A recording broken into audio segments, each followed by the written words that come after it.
Sportsman സ്പിരിറ്റോട് കൂടി മനുഷ്യരോടുള്ള പിന്നെ കരുണ, കാരുണ്യം, സഹകരണം, പിന്നെ സ്നേഹം, ഇതെല്ലാം വേണ്ട അതിനകത്ത്. സോ അങ്ങനെ കരുണയും സ്നേഹവും ഒക്കെ കൊടുക്കാനും അത് വളർത്തിയെടുക്കാനാണെന്നുണ്ടെങ്കിൽ കൃത്യമായിട്ട് ഈ ദുർഗുണ പരിഹാര പാഠശാല പല കേരളത്തിലെ പല മേഖലകളിലുള്ളവരെ കൊണ്ടുവന്ന് നിർത്തിയിട്ട് ഒരു ധ്യാനകേന്ദ്രത്തിൽ കൊണ്ടിട്ട ധ്യാനകേന്ദ്രത്തിൽ കൊണ്ടിട്ട പറ്റില്ല, നന്നായില്ല. അപ്പൊ നന്നായി പോയുള്ളൂ. അവരുടെ പേഴ്സണൽ വ്യക്തിത്വം എന്താണെന്നുള്ളത് നമുക്ക് അറിയാൻ പറ്റില്ല. അങ്ങനെ വ്യക്തിത്വം നന്നാവുന്നുണ്ടെങ്കിൽ ഈ സീസണിൽ ഇറങ്ങിയവരൊക്കെ ആ പേഴ്സണാലിറ്റിയിൽ അവർ മാറ്റം ഉണ്ടാവണം. ഈ ഇറങ്ങി വരുന്നവരൊക്കെ ആ പേഴ്സണാലിറ്റിയിൽ മാറ്റി വ്യക്തിത്വത്തിൽ മികവുണ്ടായി വരുന്നവരാണോ? അതെനിക്കറിയില്ല. അല്ലല്ലോ, ഒരിക്കൽ പോലും എന്നുള്ള രീതിയിൽ. കാരണം മറ്റൊരാളുടെ സാധനം ഞാൻ എങ്ങനെ അവർക്ക് മാറ്റം ഉണ്ടായെന്ന് ഞാൻ എങ്ങനെ പറയും? ഞാനാണ് തീരുമാനിക്കേണ്ടത് എനിക്ക് മാറ്റം ഉണ്ടായില്ലോ. അത് നമ്മൾ സെൽഫ് റിയലൈസേഷൻ നടത്തണം.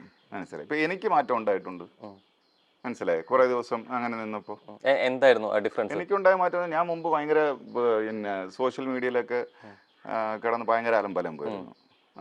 അത് വേണ്ട എന്നുള്ളതിലേക്ക് വന്നു. പിന്നെ ഒന്ന് പറഞ്ഞ് രണ്ടാമത്തേന് അടി ഉണ്ടാക്കുമായിരുന്നു. അതൊക്കെ മാറി. സോ ആ ഷോയെ കുറിച്ചിട്ട് അടുത്തൊരു സെഗ്മെന്റിലോട്ട് നമ്മൾ പോവാണ്, പറയാതെ വയ്യ എന്നുള്ളത്.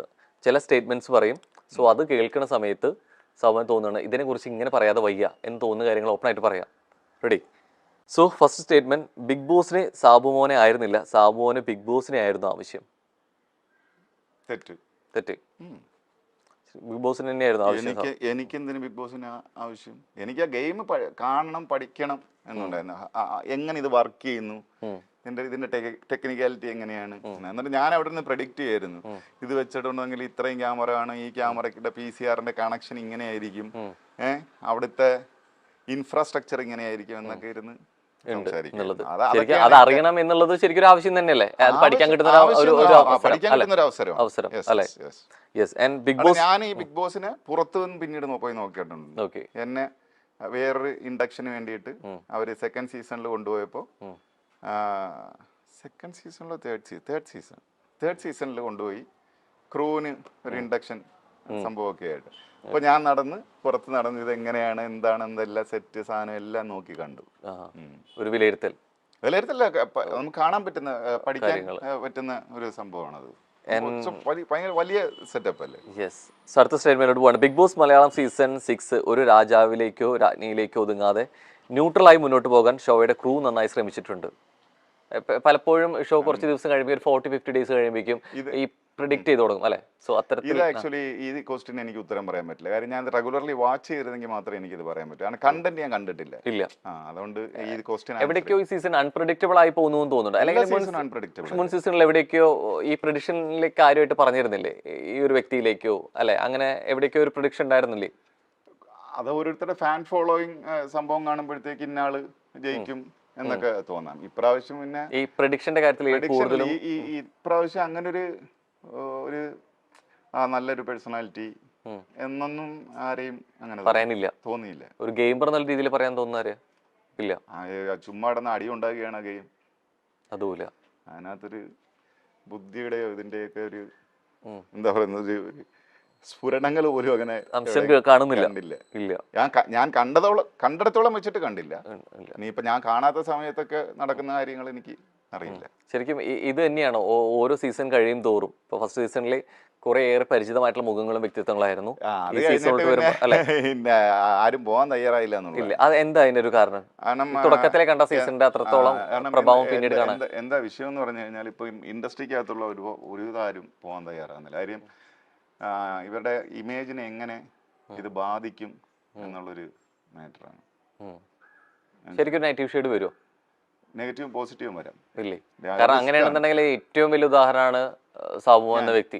അത്രയും നെഗറ്റീവ് ഷെയ്ഡിൽ പോയി കഴിഞ്ഞിട്ട് പിന്നീട് അത്രയും പോസിറ്റീവായിട്ട് വന്ന ഒരാളാണ് അല്ലെ? പഠിക്കാൻ പോയ ഒരാളാണെങ്കിലും അവിടെ വന്ന് കളി കണ്ട് അതിനനുസരിച്ച് പോയ ഒരാളാണ് അല്ലെ? ശരിക്കും അപ്പൊ ഇതിന് രണ്ട് വശങ്ങളുണ്ട്. ആവണം.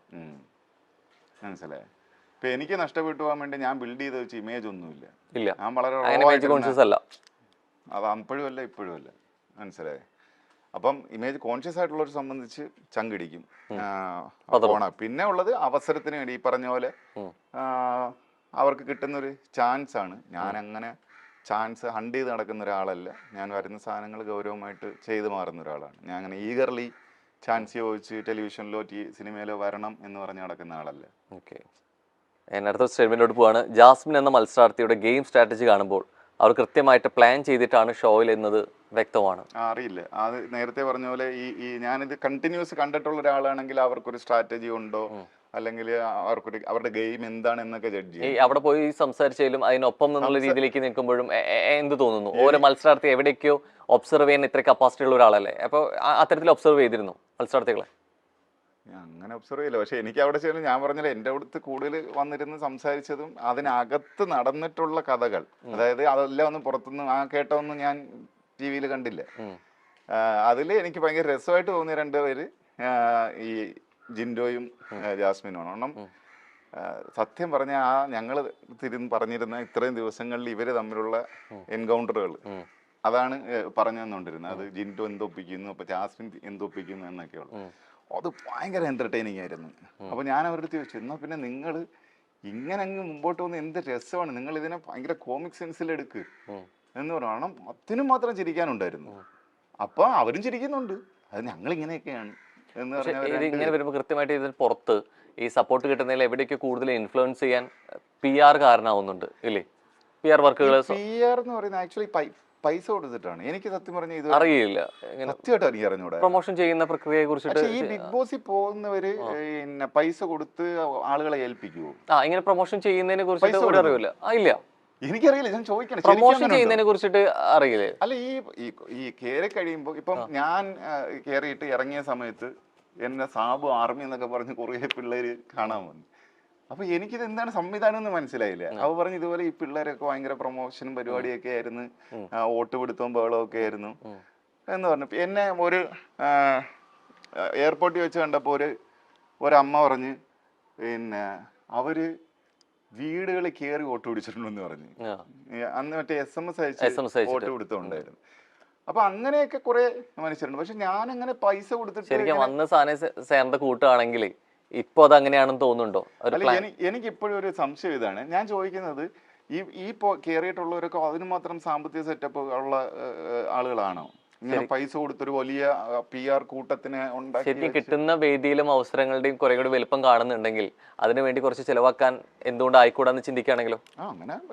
അങ്ങനെ ചെയ്യാം. പക്ഷെ PR-കാർക്ക് ഈ കമ്പനീസിന് ഈ PR നടത്തുന്ന ഓൺലൈൻ കമ്പനീസ് അല്ലേ, നമ്മുടെ ഈ സോഷ്യൽ മീഡിയ ഇതൊക്കെ ആണല്ലോ ഇപ്പൊ PR. അപ്പൊ ഈ കമ്പനീസിന് പക്ഷെ ഈ ആളകത്ത് പോയതിനു ശേഷം ആൾ എന്തെങ്കിലും കാണിച്ചു കൊടുക്കണ്ടേ ഇവർക്ക് പ്രൊമോട്ട്? ശരിക്കും അങ്ങനെ ഉണ്ടെങ്കിലേ ആ കൊടുക്കുന്ന വിഷ്വൽസിലെ ഇപ്പൊ നേരത്തെ പറഞ്ഞ പോലെ രണ്ടുപേരും ഒരുമിച്ച് ചെയ്തുകൂടെ എന്ന് ചോദിക്കുന്നു. ഈ ആർമികൾ രൂപീകരിക്കുന്നുണ്ടെങ്കിൽ ഈ ആർമികൾക്ക് വേണ്ടത് എവിടേക്കോ ഈ ഫൈറ്റ് ചെയ്യുന്നതോ മാസ് ഡയലോഗുകളോ എഗെയിൻസ്റ്റ് ആയി നിൽക്കുന്നതോ ഒറ്റപ്പെട്ട് നിൽക്കുന്നതോ ഒക്കെ ആയിരിക്കും അല്ലെ? ചിലപ്പോൾ ഇതായിരിക്കും കൂടുതലായിട്ട് വീഡിയോസ് വരുന്നത്. അപ്പൊ ഇത്തരം അവിടെ വരുന്ന സമയത്ത് ഈ സ്ട്രാറ്റജി അവിടെ പഠിച്ചിട്ടാണ് പോകുന്നുണ്ടെങ്കിൽ ബോധപൂർവ്വം ഇത്തരം സീൻ ക്രിയേറ്റ് ചെയ്യാൻ ശ്രമിക്കില്ലേ? ചെയ്യുമല്ലോ. സോ അങ്ങനെ വരുമ്പോ ഇവിടെ കുറെ കൂടി സൗഹൃദം വേണം, ഇവിടെ കുറെ കൂടി കോമിക് കണ്ടന്റ് നമ്മൾ കൊണ്ടുവരണം എന്നുള്ള ചിന്ത ചിലപ്പോൾ പോയിക്കോളണമെന്നില്ലല്ലോ. ഉണ്ടോ? എന്ത് തോന്നുന്നു? അല്ല, ശരിയേ, അങ്ങനെയൊക്കെ. പിന്നെ ഈ പറഞ്ഞ ഇതിനകത്ത് ഇപ്പൊ പോയി ഇപ്രാവശ്യത്തെ ഇതിനകത്ത് കുറെ പേരൊക്കെ പരസ്പരം അറിയുന്നവരാണ്. മനസ്സിലായി, സോഷ്യൽ മീഡിയയിലുള്ള ആളുകൾ. അത് ശരിക്കും ഒരു നീതികേടല്ലേ? മുൻകൂട്ടി അറിഞ്ഞ് ഗെയിം പ്ലാൻ ചെയ്ത് വരിക എന്ന് പറയുന്നത്. ഇപ്പൊ അവിടെ എത്തിയിട്ട് ആരൊക്കെയാണ് വരുന്നത്? ഇവരെ മുമ്പ് സ്ക്രീനിലോ അതല്ലാതെ കണ്ടവരുണ്ടായിരിക്കും. അതല്ലാതെ ഇന്ന കണ്ടസ്റ്റൻസ് ആണ് വരുന്നത്, ഇവരെ കുറിച്ച് പറഞ്ഞവരെ കോൺടാക്ട് ചെയ്യാൻ പറ്റുന്നു. അനൂപ് എന്റെ ഫ്രണ്ടായിരുന്നു. ഫ്രണ്ട് വെച്ച് ഞങ്ങൾ ഒരുമിച്ച് നാടകം കളിച്ച് യൂത്ത് ഫെസ്റ്റിവലുകളിലും ഡ്രാമ ഫെസ്റ്റിവലുകളിലൊക്കെ പങ്കെടുത്തിട്ടുള്ളവരായിരുന്നു. പിന്നെ ഞങ്ങൾ രണ്ടുപേരുടെയും രാഷ്ട്രീയ കാഴ്ചപ്പാടുകൾ ഒന്നാണ്. കോളേജ് പഠിക്കുന്ന സമയം തൊട്ടേ എനിക്ക് എന്നെ അനൂപിനെ അറിയാം. അതുകൊണ്ട് അകത്ത് ചെന്നപ്പോഴും ഞങ്ങള് കൂട്ടായിരുന്നു. നമുക്ക് പോകുന്നതിന് മുമ്പ് വിളിച്ച് പറഞ്ഞ ആളിയെ ഞാനും ഉണ്ടറാ, ഞാൻ പറഞ്ഞു ഞാനും ഉണ്ട് എന്ന് പറഞ്ഞ്. പ്ലാനൊന്നുമില്ല, എന്ത് പ്ലാൻ ചെയ്യാൻ അതിനകത്ത് കയറിയിട്ട് ഞാൻ പറഞ്ഞാ ഞാനും ഉണ്ട്, എന്ത് കളിയാ നീ ചോദിക്കാൻ. അവൻ എനിക്കറിഞ്ഞൂടെ കളിയാന്ന് പറഞ്ഞോണ്ട് അവനും നമ്മൾ അവസാനം വരെ കൈവിട്ടില്ല. അതിനിപ്പോ ആകാശം ഇടിഞ്ഞു വീഴുമെന്ന് പറഞ്ഞാലും ശരി, അനൂപിനെ ഞാൻ അതിനകത്ത് പ്രൊട്ടക്ട് ചെയ്തു. അപ്പൊ ശരിക്കും ഈ പറയുന്നതിൽ നിങ്ങൾ മത്സരാർത്ഥികൾ പറയുമ്പോൾ വേറെ ആളുടെ അടുത്ത് റിവീൽ ചെയ്യരുത്, ഇത് പറയരുത്, ഇതിന് അതിൻ്റെതായിട്ടുള്ള ജെനുവിനിറ്റി എന്ന് പറയുന്നത് ഇത് വലിയ ഇത് ഉണ്ടാക്കി വെച്ചിട്ടുള്ള വലിയ കള്ളമല്ലേ ഒരു മാസ്ക്? എന്റെ കൂട്ടുകാരൻ എന്റെ ഷോയ്ക്കകത്ത് ഞാൻ പോണ ഷോയ്ക്കകത്തുണ്ടെന്ന് പറഞ്ഞ് ഞാൻ വിളിച്ചു ചോദിച്ചില്ല, നീ ഉണ്ട് കളിയാന്ന്. അപ്പൊ അത്തരത്തില് അറിഞ്ഞിട്ടുണ്ടെങ്കിൽ മറ്റൊരാൾ അറിയുന്നത് അവിടെ നിന്ന് റിവീൽ ചെയ്യും, ഇന്ന മത്സരാർത്ഥി കൂടെ അവിടെ വരുന്നുണ്ട് അല്ലെങ്കിൽ ഇങ്ങനെ സുഹൃത്താണെന്നുള്ളത് ക്രൂവിന്റെ മെമ്പേഴ്സ് ഭാഗത്തുനിന്ന് വിളിച്ചു പറയുന്നുണ്ടോ?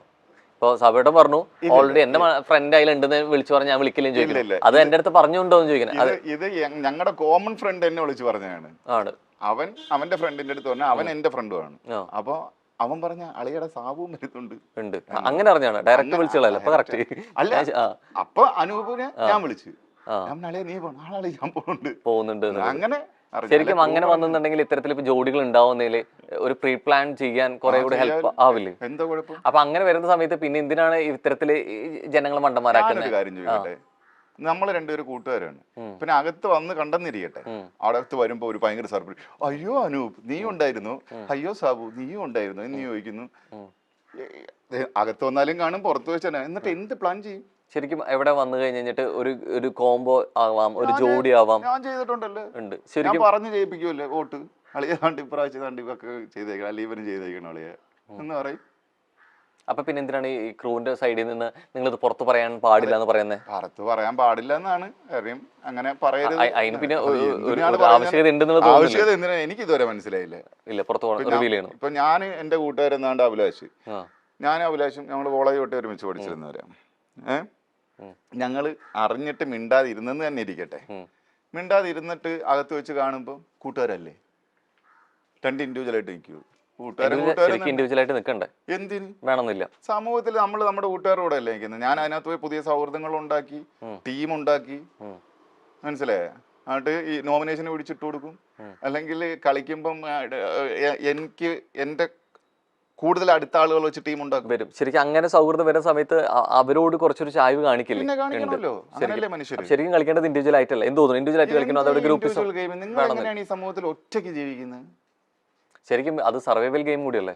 അതെ, സർവൈവൽ ഒറ്റയ്ക്കാണ്. അല്ലല്ല, സർവൈവൽ ഒറ്റയ്ക്കല്ല. ഞാൻ എന്റെ പോയിന്റ് ഓഫ് വ്യൂല് സർവൈവൽ ഒറ്റയ്ക്കല്ല. നമ്മുടെ കൂടെ ആളുണ്ടെന്നുണ്ടെങ്കിൽ അവൻ എന്നെ പിടിച്ചു തരണം, ഞാൻ അവനെ പിടിച്ചു തരണം. പക്ഷെ ഒരുമിച്ച് പിടിച്ച് കയറി പോകാൻ പറ്റില്ലല്ലോ. ഫൈനൽ ചെയ്ത് ഒരാളിലേക്കല്ലേ. നമ്മളല്ലല്ലോ ജഡ്ജ് ചെയ്യുന്നത്, പുറത്തിരിക്കുന്ന ജനങ്ങളല്ലേ. Let them judge.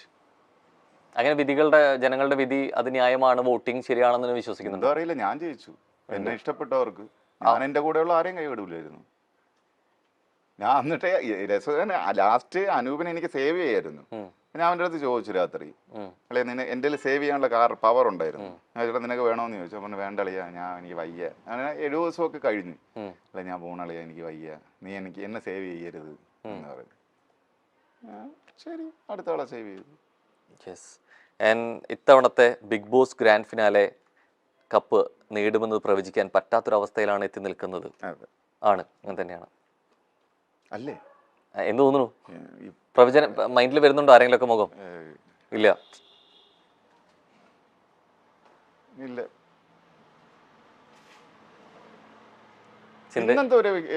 ഇപ്പോഴൊരു എവിക്ഷൻ നടന്നില്ലേ? മിഡ് വീക്ക് എവിക്ഷൻ ഇന്നൊക്കെയാണ് വരുന്നത്. ആൻഡ് ബിഗ് ബോസ് മലയാളത്തിന് എത്ര വിന്നേഴ്സ് വന്നാലും സാബുമോൻ തന്നെയാണ് യഥാർത്ഥ BB കിങ് എന്ന് ഞാൻ പറയുന്നതിൽ എന്ത് അരോചകമായിട്ടുള്ള അങ്ങനെ ഒരു സ്റ്റേറ്റ്മെന്റ് പറയുന്നു. അതിനോട് എന്താണ് അഭിപ്രായം എന്നാണ് ചോദ്യം. അതിന് ഞാൻ റെസ്പോണ്ട് ചെയ്യുമല്ലോ.